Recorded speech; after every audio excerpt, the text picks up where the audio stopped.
परमात्मा बंदी छोड़ कहते हैं भाई भक्ति करा करो गणी गणी। और ये समय ये दाव फिर नहीं लगेगा।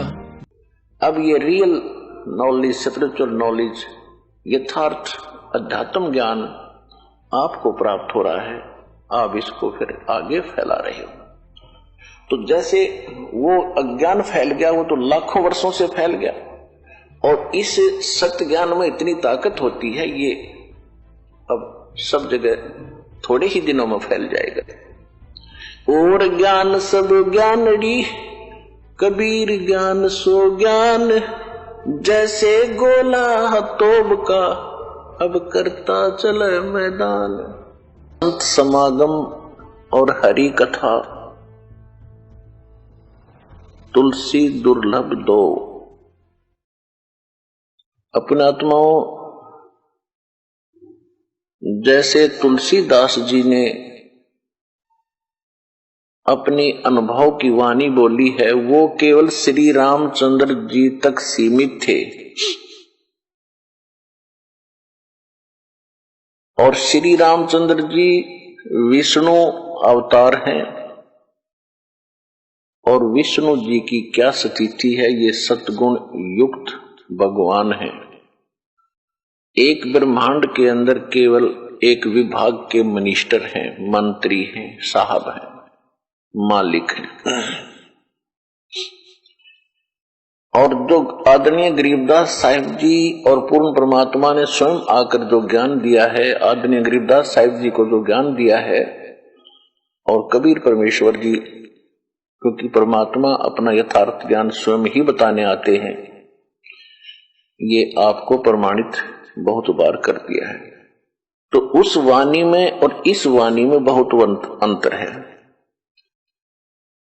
अब जैसे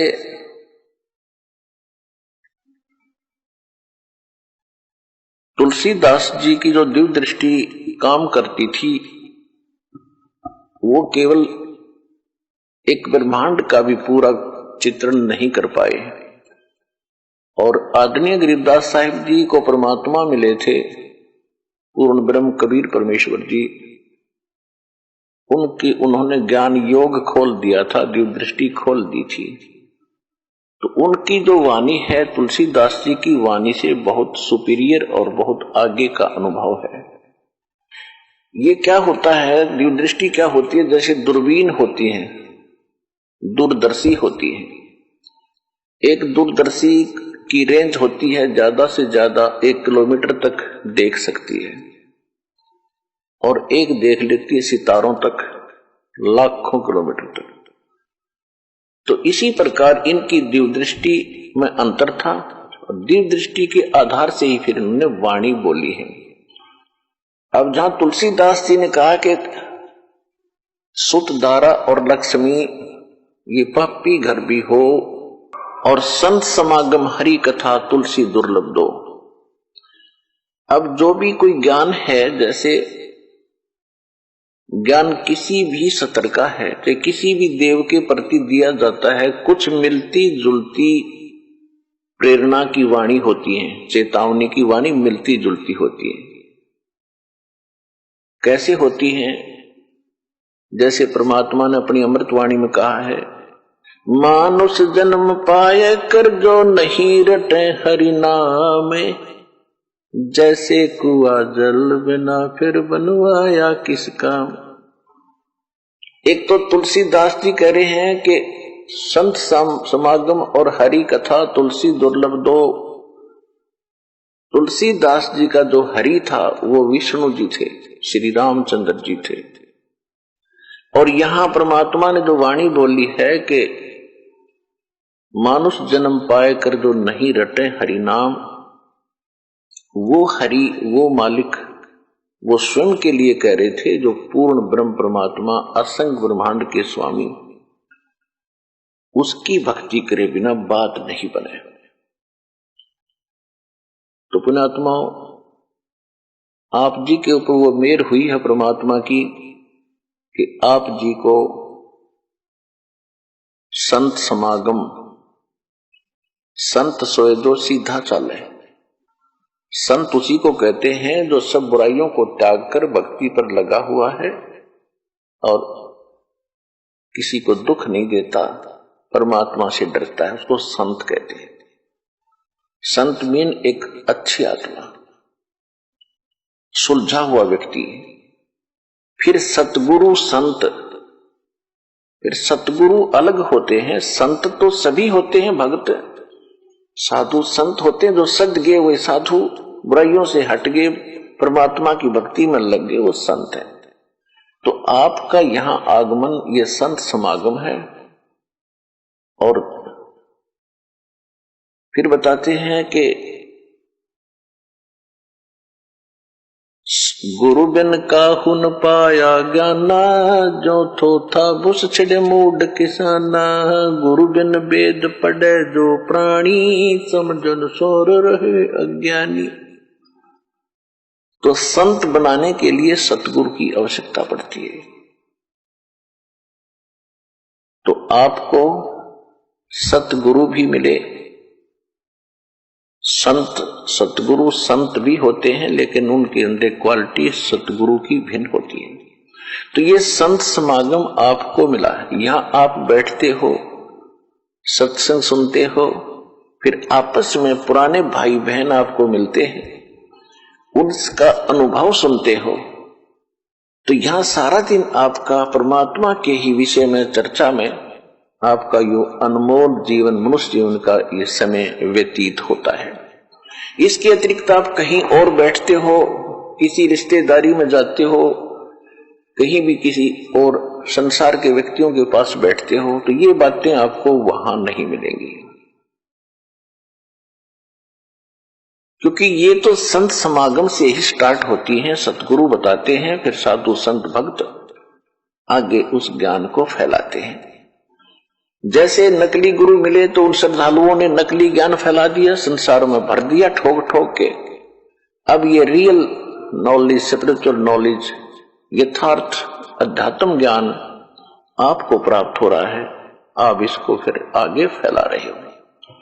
तो जैसे वो अज्ञान फैल गया, वो तो लाखों वर्षों से फैल गया, और इस सत्य ज्ञान में इतनी ताकत होती है, ये अब सब जगह थोड़े ही दिनों में फैल जाएगा।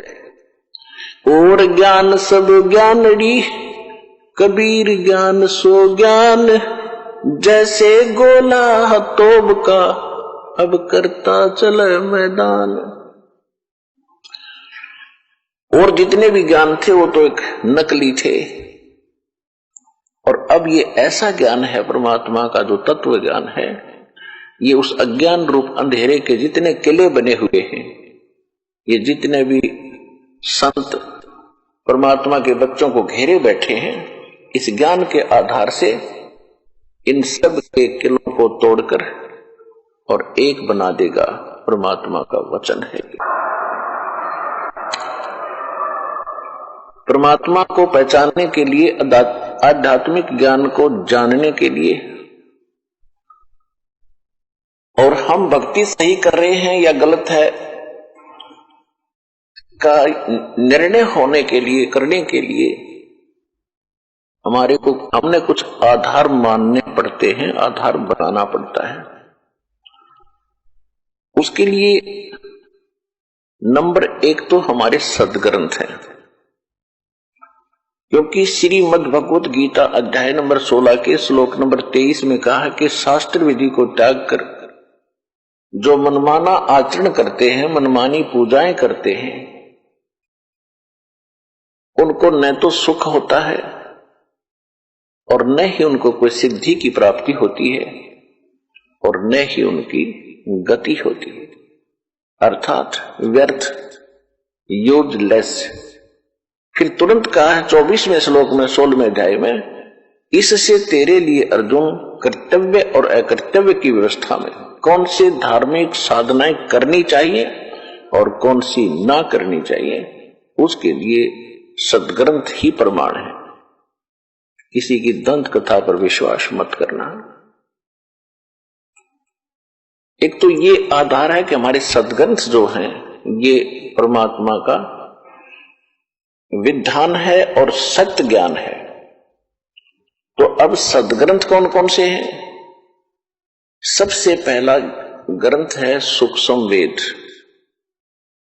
सूक्ष्म वेद जिसको तत्व ज्ञान भी कहते हैं,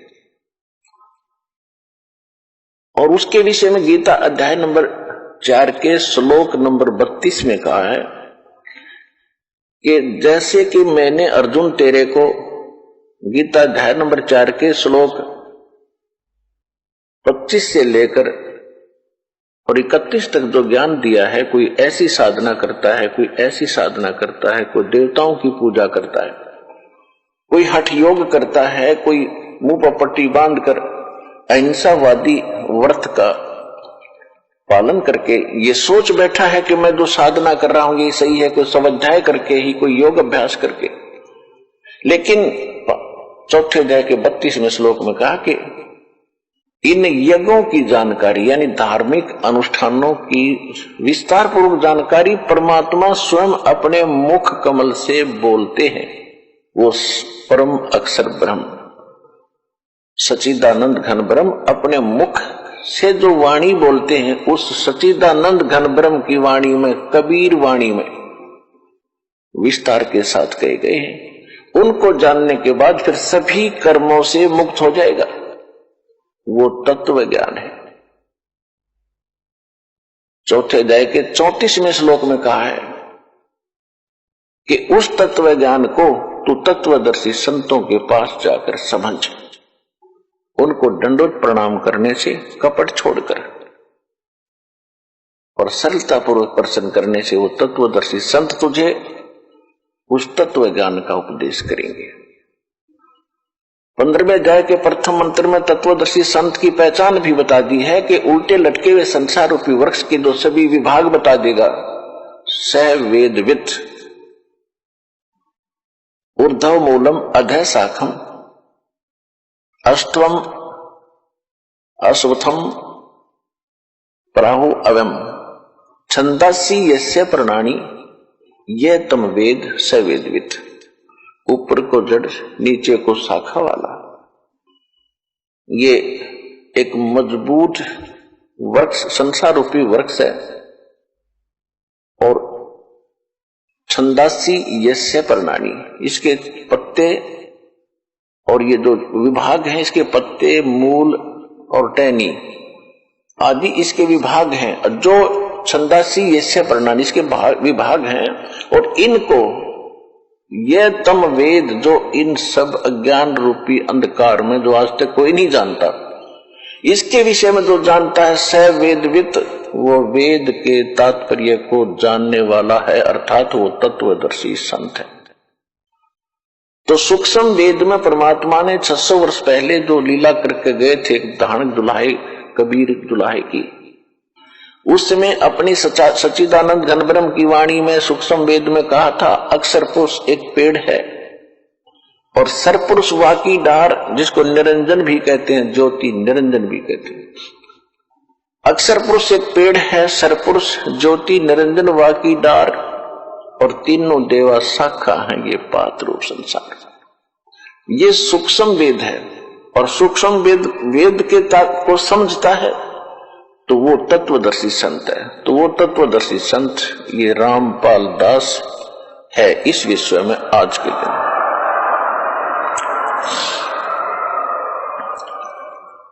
इस सूक्ष्म वेद की आवश्यकता क्यों पड़ी? परमात्मा ने स्वयं आकर ज्ञान क्यों बताना पड़ा? जब हम गलती करके सतलोक से और इस काल के साथ आगे थे, हमारी यहां दुर्गति होनी थी, मालिक को पता था। मालिक को यह भी मालूम था कि सबसे पहले ये काल इनको भगवान से दूर करेगा, इनकी बुद्धि पर पत्थर डालेगा, अज्ञान से भरेगा।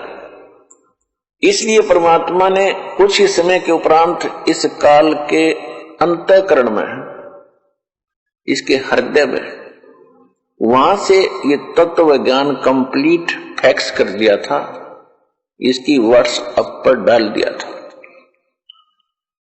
और उसमें निर्धारित समय भर दिया था कि इतने समय के बाद ये ऑटोमेटिकली बाहर आएगा, ये रोक नहीं सकेगा। ऐसा ही हुआ। इसके श्वासों के द्वारा एक दिन ये अपने आप सारा ग्रंथ बाहर आया। इसने जब देखा, पढ़ा, इसमें तो सारी जानकारी ऊपर की है, और इसको यह था कि अगर इन प्राणियों को जो मेरे फंस गए, इनको उसका ज्ञान हो गया, उस सुख का एक नहीं रहेगा। इस दुष्ट व्यक्ति ने सबसे पहले वो ज्ञान समाप्त किया, यानी जिसकी पूर्ण जानकारी, सभी नष्ट नहीं किया, लेकिन वो मेन पार्ट, वो भक्ति विषय जल्दी में नष्ट कर दिया। और शेष ये 4 वेद रख दिए। ये 4 वेद उस सूक्ष्म वेद का ही अंश है, उसका जो जो मुख्य अंग था वो नष्ट कर दिया। उसकी पूर्ति करने के लिए परमात्मा आते हैं और फिर वो सूक्ष्म वेद पुनः बताते हैं। उसमें ये सभी वेद भी होते हैं, ये चारों वेद भी इंक्लूड है उसके अंदर, वो सूक्ष्म वेद है। फिर परमात्मा ने 600 वर्ष पहले कहा था धर्मदास जी से कि मेरे नाम से, काल ने कहा था तेरे नाम से 12 पंथ चलाऊंगा मैं, कबीर नाम से। और मालिक को पता था कि 12 पंथ चलेंगे, काल के दूत होंगे, वाणी मेरी पढ़ा करेंगे, सूक्ष्म वेद मेरा पढ़ेंगे, इनका अकल में आनी नहीं, इनको समझ में आना नहीं, तो ये अपनी बुद्धि अनुसार इसमें गड़बड़ अवश्य करेंगे। ऐसा ही कर भी रखा काफी। उसकी पूर्ति के लिए परमात्मा ने फिर कहा था कि 12वां पंथ, उसी 12 पंथों में 12वां पंथ के प्रवर्तक का जन्म संवत 1774 में होगा। कबीर सागर में गलती से संवत 1775 प्रिंट है, कबीर वाणी चैप्टर में। उसका जब जन्म इस समय होगा, उसको फिर मैं मालिक मिले थे, उसके द्वारा मेरी महिमा की वाणी का पुनः प्रकाश होगा, प्रकट होगी मेरी वाणी, यानी मेरा यथार्थ ज्ञान। और उस मेरे यथार्थ ज्ञान को जो बर्मा पंथ, गरीबदास पंथ के व्यक्ति और साथ में 12 कबीर पंथी नकली, वो 11 और ये सब इस ज्ञान को समझ नहीं सकेंगे, इन गूढ़ रहस्यों से परिचित नहीं हो सकेंगे। इसलिए 12वें पंथ में फिर आगे चल के हम ही आएंगे और सभी पंथों को समाप्त करके एक पंथ चलाएंगे। अब वो 13वां पंथ चल चुका है इस दास के माध्यम से। भगवान नहीं आए तो दास भेज दिया कंप्लीट कोर्स देके।